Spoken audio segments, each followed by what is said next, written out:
우리나라는 고령 사회로 진입을 했고 이제 1인 가구의 증가로 인해서 지금 매년 고독사가 늘어나고 있다고 합니다. 얼마 전에 제가 그 고독사 특수청소부 그 인터뷰 영상을 봤는데요. 어떤 유족들은 신발을 신은 채로 들어와서 보물찾기 하듯이 막 고인의 방을 뒤진대요. 눈이 빨갛게 혈안이 돼가지고 집문서, 귀금속, 현금, 통장 이런 거 어디 없나? 심지어 어떤 자식들은요, 자기 부모가 고독사를 했는데 이 노인네가 금반지가 큰 게 있었는데 왜 안 보이지? 눈이 빨간해가지고 막 뒤진. 또 어떤 가족은 둘째 딸이, 그 젊은 딸, 20대 젊은 딸이 스스로 생을 마감했는데 엄마하고 언니하고 와서 냉장고에 있던 과일을 그 자리에 앉아서 깎아 먹고 있더랍니다. 또 어떤 사람들은 고인의 방을 막 뒤지다가 이렇게 시계 뒤 같은 데서 현금 따발이 막 쏟아질 때가 있대요. 그러면 막 그거 서로 가져가려고 개떼처럼 달렸다. 특수청소부는 유족들의 도저히 이해할 수 없는 이런 행동을 보면서 막 분노가 솟구친다. 말을 하더라고요. 근데 하나님도 마찬가지세요. 여러분, 우리가 주변에 가까운 사람들의 불행을 그냥 구경만 하거나 방관하거나, 오늘 방관이라는 단어가 2번 나오거든요. 방관하거나 그것을 기회로 삼아서 자기 이득을 챙기는 것을 크게 분노하십니다. 오늘 본문은 하나님께서 에돔 나라에 주신 심판 메시지입니다. 구약 성경에서 가장 짧은 말씀이 이 오바댜서입니다. 한 장으로 되어 있잖아요. 21절로 되어 있는데 이게 에돔 나라에 대한 하나님의 심판 예고입니다. 바로 오바댜 선지자를 통해서 하나님 말씀하셨는데요. 에돔의 죄를 지적하시면서 멸망을 예고하셨어요. 에돔의 죄가 뭐냐면 이거예요. 가까운 친족의 불행과 고통을 방관하고 구경만 했다는 거죠. 그리고 그걸 또 기뻐하고 그 불행을 이용해서 자신의 이득을 취한 죄라는 거예요. 자, 10절 말씀 보겠습니다. 다 같이요.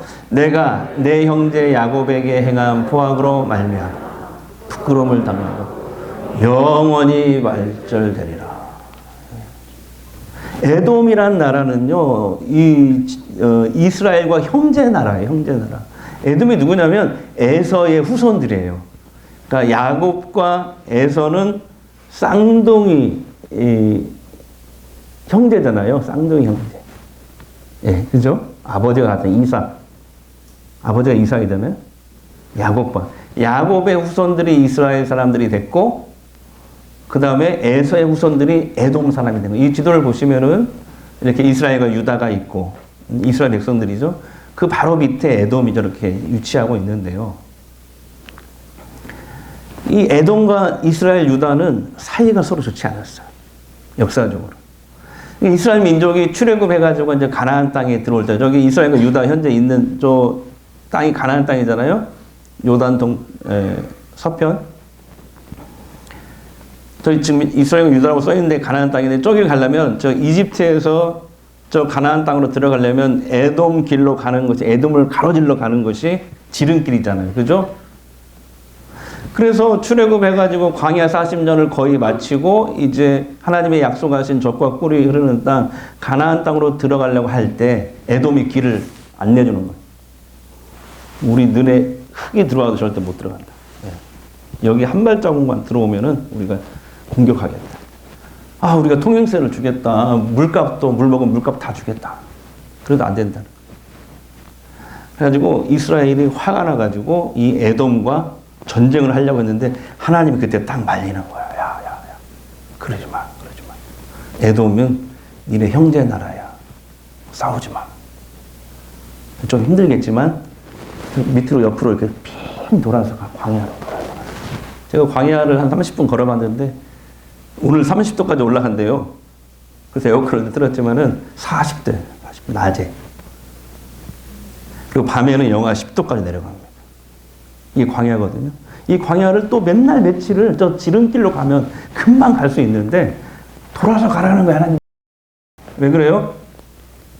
싸우지 말라. 형제 나라다. 근데 오늘 본문을 보면 하나님께서 이번에는 이 애굽 나라에게 크게 분노를 하십니다. 자, 시간이 세월이 흘러가지고 오늘 본문 배경은 주전 586년이에요.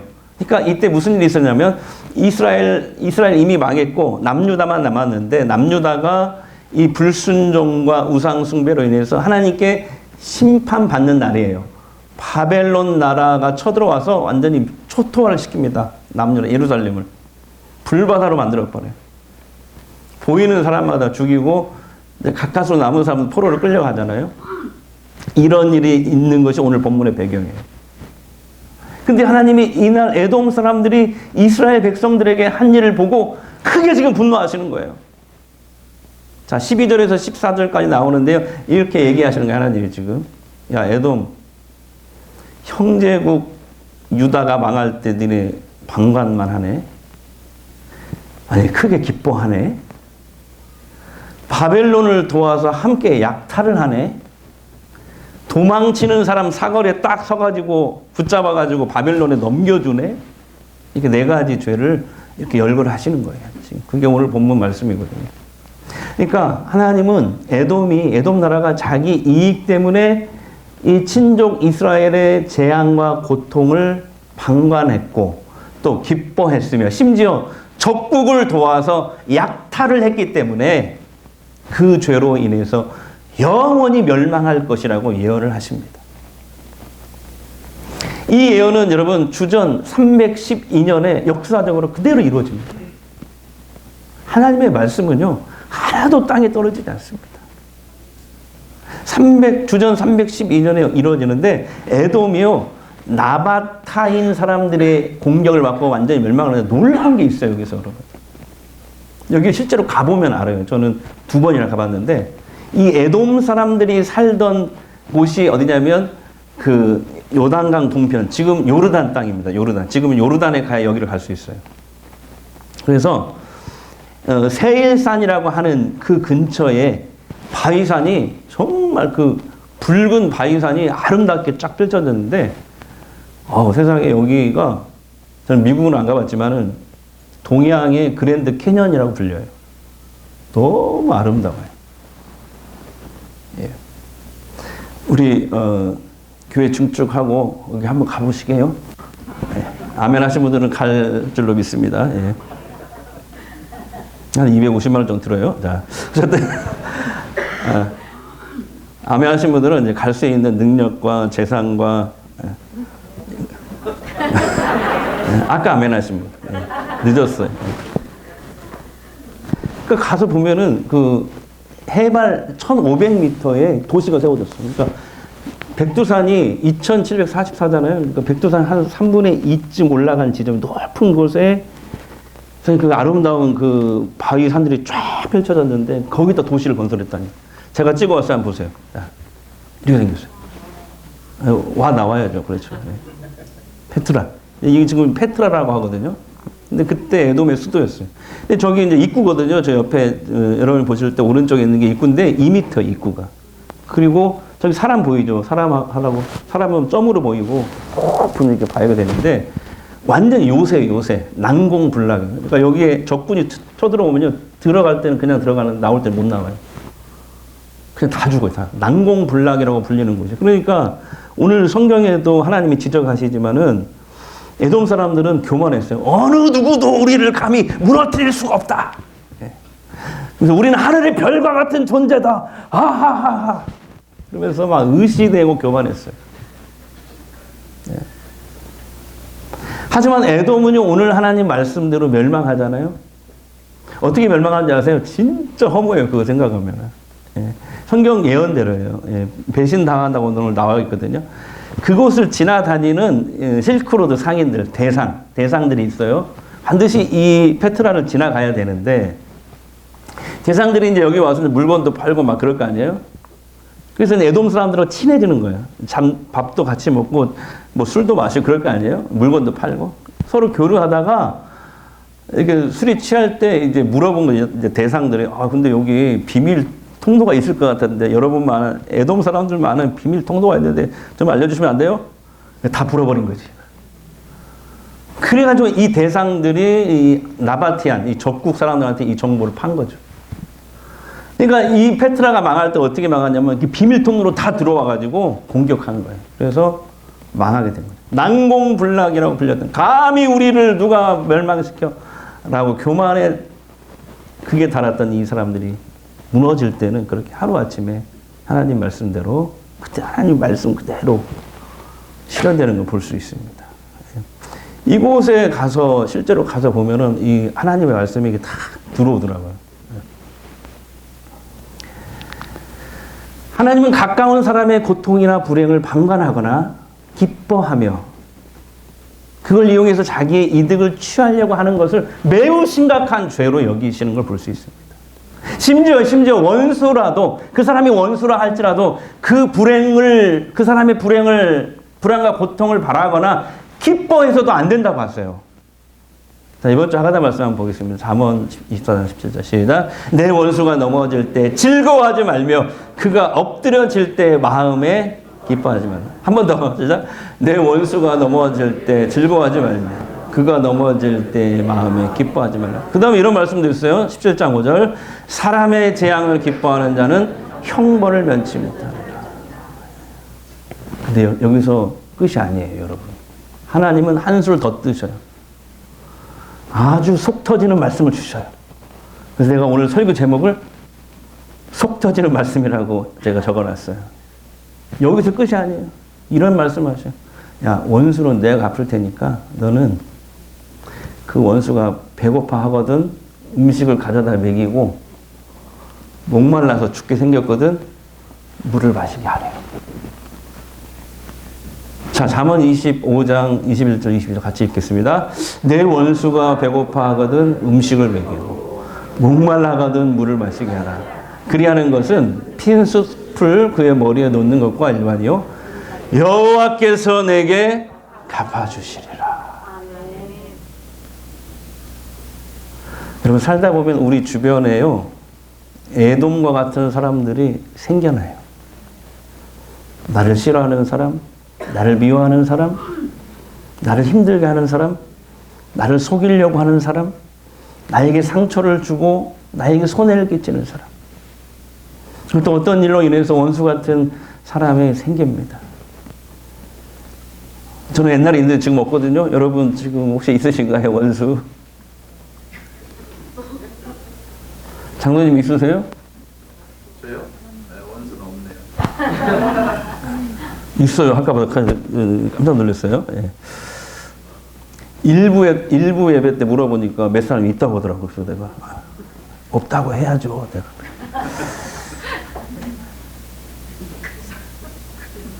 원수에게 드는 생각이 뭐예요? 네 가지잖아요. 미움, 분노, 증오, 복수.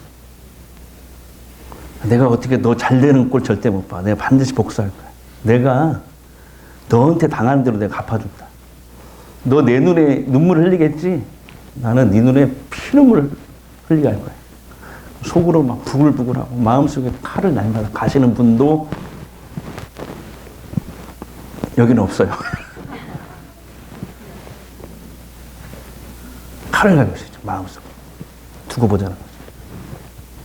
근데 원수 같은 그 사람에게 이런 생각을 하는 건 당연하죠.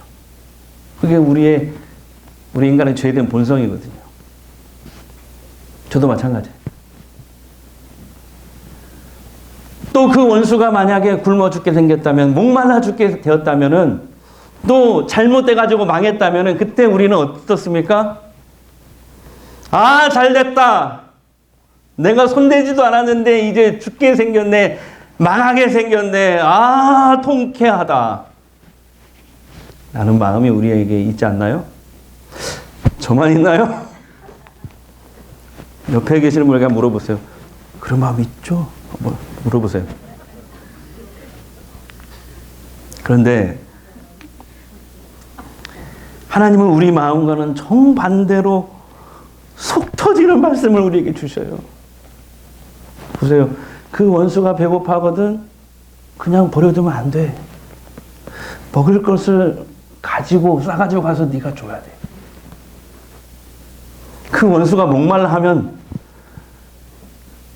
네가 물을 가지고 가서 마시게 도와줘야 돼. 여러분 묻겠습니다. 한번 마음속으로 대답해 보세요. 이 말씀 실천하는 게 가능할까요? 김일정 권사님 가능하세요? 네. 가능해요 할까봐 겁났어요. 네. 어려워요. 많이 어려워요. 근데 생각해 보세요. 가능하니까 하나님이 우리에게 실천하라고 성경에 기록해 놓지 않았을까요? 진짜 어렵죠. 근데 아주 불가능한 것은 아닙니다. 왜냐하면 정말 드물지만 그런 삶을 산 분들이 있거든요. 그 대표적인 분이 누군지 아시죠, 여러분? 손양원 목사님. 한국교회 초기에 이분이 있어요. 언제 기회가 되면 여수 예양원 한번 가서, 여수 예양원만 가면은 저는 눈물이 나오더라고요, 항상. 여수 예양원에서 목회하면서 나병 환자를 돌보며 목회를 했어요. 목사님은 나병 환자의 피고름을 입으로 막 빨아냈어요. 그래서 사랑을 실천해요. 그래서 이분을 성자라고 불러요, 성자라고. 그러다가 1948년 여수 순천 사건 때 이 좌익 세력, 공산당원에게 두 아들이 살해가 됩니다. 잃게 돼요. 계엄군이 와가지고 이제 그 두 아들을 죽인 살해범을 붙잡았는데요. 바로 즉시 이 처형을 했거든요. 사형장으로 끌고 가는데 놀랍게도 이 손양원 목사님이 구명운동을 합니다. 자기 아들을 죽인 이 살해범을 석방해달라. 탄원서를 내고 계엄사령관에게 요청을 해요. 눈물로. 이 사람을 죽이면은 우리 두 아들의 죽음은 헛된 것이 됩니다. 마침내 이 계엄사령관이 감동을 받아가지고 살인범을 석방시켜요. 근데 석방되자마자 목사님은 그 두 아들을, 자기 아들을 죽인 이 원수를 자기 아들로 삼아버려요. 양자로. 그러니까 원수를 도와주고 용서한 것 뿐만 아니라 원수를 자기 아들처럼 사랑한 거예요. 우리 표영경 집사님, 우리 준성이 엄청 사랑하시죠? 그죠? 눈에 보이거든요? 눈에 보여요. 네. 그런 것처럼. 자기 두 아들을 죽인 이 원수를 자기 아들로 삼아버려요. 왜? 사랑하려고. 그래서 여러분, 손양원 목사님의 별명이 뭐예요? 다시죠? 사랑의 원자탄이라고 부르잖아요. 아이, 목사님, 그건 손양원 목사님이니까 가능하지요. 우리는 못해요. 아닙니다. 물론 우리가 손 목사님보다 못하지만 그분이 하셨다면 우리도 정말 힘들겠지만 한번 도전할 수 있는 거 아닐까요? 하나님은 우리가 할 수 없는 것을 하라고 말씀하시는 분이 아니시거든요. 아이고, 하나님 속 터지는 말씀하지 마세요. 원수는 쳐다보기도 싫어요. 근데 그 원수가 배고파하거든 먹이라니요. 목말라 하거든 마시게 하라니요. 원수를 사랑하라니요. 그게 어떻게 가능해요? 난 못해요. 라고 미리 포기하지 마시고 한번 도전해 보십시다. 어떻게 하면 우리도 원수까지라도 품고 사랑하는 하나님의 이 말씀을 실천할 수 있을까요? 하나님이 주시는 은혜와 이 능력도 있어야 되지만요, 우리의 연습과 훈련이 필요합니다. 그래서 이렇게 한번 해보세요. 처음부터 원수에 도전하지 마시고, 처음에는 조금 싫은 사람, 조금 미운 사람부터 도전해 보시기 바랍니다. 그러다가 친척, 친구 싫어하는 사람, 조금 많이 싫어하는 사람, 미운 사람, 아주 미운 사람, 왼수 점점 폭을 늘려나가는 거죠. 그럼 나중에는 원수에게까지 먹을 것을 주고 마실 것을 주고 손 목사님처럼 원수를 사랑하는 데까지 나아가는 영적인 그 힘이 우리 안에 생겨나지 않을까요? 근데 잘 보세요. 참 신기한 게 있어요. 이 말씀을 묵상하면서 신기한 게 뭐냐면, 우리가 원수라고 생각하는 사람들 보세요. 주로 내 가까이 있는 사람들이 대부분이에요. 보세요. 뜨겁게 막 사랑해가지고 결혼했어요. 근데 어느 순간에 둘이 싸우고 이혼하고 원수가 되잖아요. 사랑할 때는 언제고. 아니면 어떤 부부는 여러 가지 이유로 헤어질 수는 없고 어쩔 수 없이 같이 사는데 서로 담 쌓고 원수처럼 지내는 부부들도 있어요. 저희 집만 빼놓고. 우리는 형제처럼 잘 지냅니다. 가족처럼. 예. 그래서 뭐 가끔 가족끼리 이러면 안 돼요. 막 이러고 막 그러는데. 이제 보세요. 부모 형제도요. 피를 나눈 부모 형제도 어느 순간에 대부분 돈 문제 때문에 재산 분할 문제로 또 기타 문제로 막 갈등하다가 서로 원수가 돼버려요. 부모 형제 자식도 필요 없어요. 돈 앞에. 그뿐이 아니에요. 자, 층간소음을 일으키는 윗집 사람들. 베란다에서 담배 피우다가 그 연기로 우리 집에 피해주는 아랫집 사람들. 다 우리 가까이 있잖아요. 자꾸 얄밉게 굴고 나를 힘들게 하는 직장 동료와 상사들. 그리고 얄밉게 구는 부하 직원들. 또 있어요. 유치원에서 우리 애를 자꾸 때리는 다른 집 아이. 어떤 분한테 물어보니까 말만 하고 일은 하나도 안 하는 얌체 같은 시누이. 시어머니 편만 드는 남편. 지금 생각해보니까 제가 그랬더라고요. 네. 시댁에만 가면 아무것도 안 하고 벌렁 누워있는 남편. 시댁에 가면 부모 섬길 줄도 모르고 권리만 주장하는 아내. 네, 또 있어요. 의외로 교회 안에 왼수가 더 많아요. 왜냐하면 가족들보다, 친척들보다 우리 일주일에 한 번씩 만나잖아요. 원수가 많아요.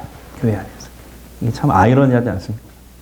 한때는 서로 가깝게 지내다가 어떤 문제로 사이가 틀어져 버려요. 세상 사람들은요, 술 한잔 하면은 풀어지거든요, 어느 정도. 근데 우리는 술을 안 먹어서 그런가. 아니, 먹으라는 얘기는 절대 아닙니다. 또 가서 성광교회 목사님이 술 먹으라고 했대야. 뭐 이렇게 하면 안 돼요. 절대로. 술을 안 먹어서 그런가. 한 번 틀어지면은 천국 문 앞에 가서도 아마 화해가 안 될 거야. 절대 용서 못해. 막 이러잖아요. 별거 아닌 문제예요. 가만히 보면 별거 아닌 문제인데 감정을 건드렸다 이거예요. 내 감정. 그리고 내 자존심을 건드렸다 이거예요. 그래서 원수가 되기도 하고요. 대부분은요. 99%는 돈 문제예요. 돈 문제. 그렇게 목사님이 돈거래 하지 말라고 그렇게 신신당부를 하는데도 돈거래 하다가 본인들이 그렇게 자초해요. 네. 돈은 그냥 줘버려야 돼요. 줘버릴 복 잡고 줘야 돼요. 교회 안에 돈거래 하려고. 저는 또 하나를 깨달았는데 뭐냐면은, 왜 하나님께서 원수를 먹이라고 그러고, 줄일 때, 그 다음에, 목마를 때 마시라고 했을까, 묵상을 했는데, 그 이유를 깨달았어요. 궁금하시죠? 원수는요, 주로 가까이 지내던 사람들 중에 있거든요. 그러니까 이거죠.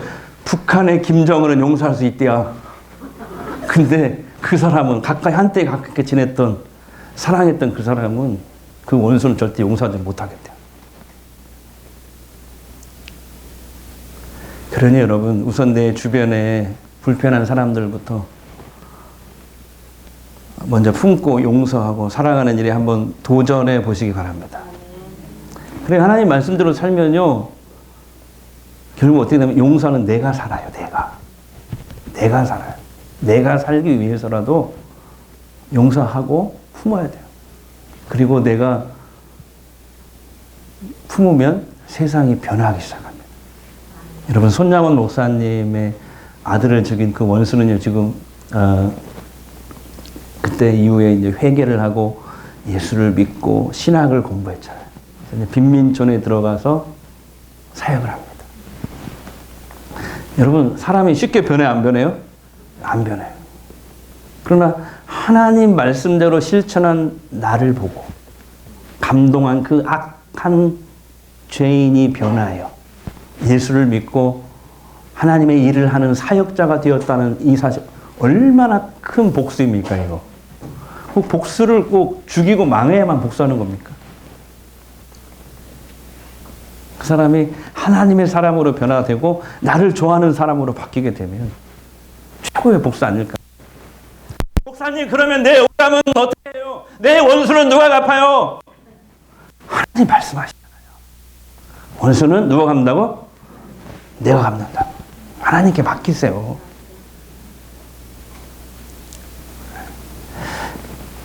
심판은 꼭 그 사람이 망하고 죽어야만 심판이 아니라 그 사람을 변화시켜서 하나님의 사람으로 바뀌고 나를 사랑하는 사람으로 만드는 것. 그 이상의 복수가 어디 있겠습니까? 사랑하는 성도 여러분, 그래요. 하나님 말씀은 듣기 쉽지만 살기는 참 어려워요. 근데 포기하지 말고 도전해야 됩니다. 왜? 그게 사는 길이에요. 그게 영생 얻는 길이에요. 하나님 말씀이 때로 나에게 막 속 터지는 말씀을 들려도 그게 사는 길이라니까요. 내가 사는 길. 그렇지 않고 내 뜻대로 내 마음대로 하면요, 사망의 길로 갈 수밖에 없어요. 하나님은 가까운 사람의 고통이나 불행을 방관하거나, 오늘 방관이라는 단어가 2번 나왔어요. 기뻐하거나, 그걸 이용해서 오히려 자신의 이득을 취하려고 하는 것을 심각한 죄로 여기십니다. 심지어 원수라도 그러지 말라고 하죠. 어떻게 보면 참 눈물 나는 말씀이에요. 원수가 배고파하면 먹이고 목말라 하면 마시게 하라. 속 터지고 눈물 나죠. 이게 가능할까? 근데 하나님 말씀은 악을 악으로 갚지 말고 악의 선으로 맞서라는 거예요. 선으로 악을 이기라. 아까 싸우지 말라는 뜻이 아니에요. 아까 싸워야죠. 근데 악을 악으로 상대하는 게 아니라 우리는 선으로 악에 맞서 싸우라는 그런 말씀입니다. 우리가 이 일에 도전하기 시작하면 하나님이 이길 수 있는 능력을 주시겠대요. 힘을 주시겠대요. 도와주신대요.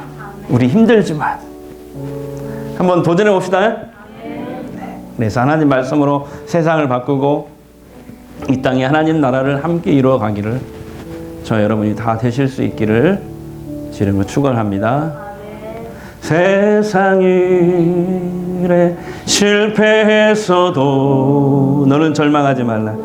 너는 절망하지 말라. 내가 너를 도우리라. 다시 일어서게 하리라.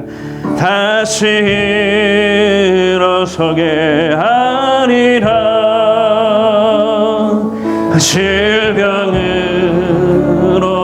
고통당해도 너는 두려워 말라. 너는 두려워 말라. 내가 너를 도우리라. 내가 도우리라. 다시 일어서게 하리라. 다시 일어서게 하리라. 나를 버린 자들도 내가 사랑하거늘 하물며 너희를 그냥 둘까 보냐. 나는 너와 함께하는 너의 하나님 되미니 그러는 소리 들리라. 내가 너를 굳세게 하리라. 크게 사용하리라. 너를 크게 사용하리라. 너로 하여금 나를 징하도록 내가 너를 도우리. 내가 너를 굳세게 하리라. 아멘. 내가 너를 굳세게 하리라. 크게 사용하리라.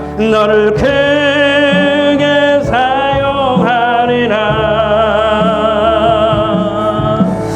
너로 하여금 나를 증거하도록 내가 너를 도우리라. 내가 너를 도우리라. 이 시간 우리 말씀을 한번 붙잡고 한번 기도하기를 원합니다. 하나님, 가까운 사람의 고통이나 불행을 방관하거나 기뻐하거나 그 이용해서 자신의 이득을 취하려는 것을 심각한 죄로 여기십니다. 심지어 그 사람이 원수라 하더라도 그가 불행과 고통을 당할 때 방관하지 말라고 하세요. 오히려 원수까지라도 배고파하면 먹이고 목말라 하면 마시게 하래요. 그렇게 우리는 악을 악으로 갚는 사람이 아니라 선으로 악을 이기는 사람들이라고 말씀하셨어요. 여러분, 우리 이 일에 한번 도전해 봅시다. 우리가 도전하기 시작하면 하나님이 이길 수 있는 능력을 주실 거래요. 힘을 주십니다. 하나님이 도와주시겠대요. 우리에게 이 말씀이 실천하기 정말 어려운 말씀이지만 하나님이 이 말씀에 한번 도전해 보겠습니다. 성령님, 나를 붙잡아 주옵소서. 우리 주님 한번 외치고 통성으로 기도하겠습니다. 주여,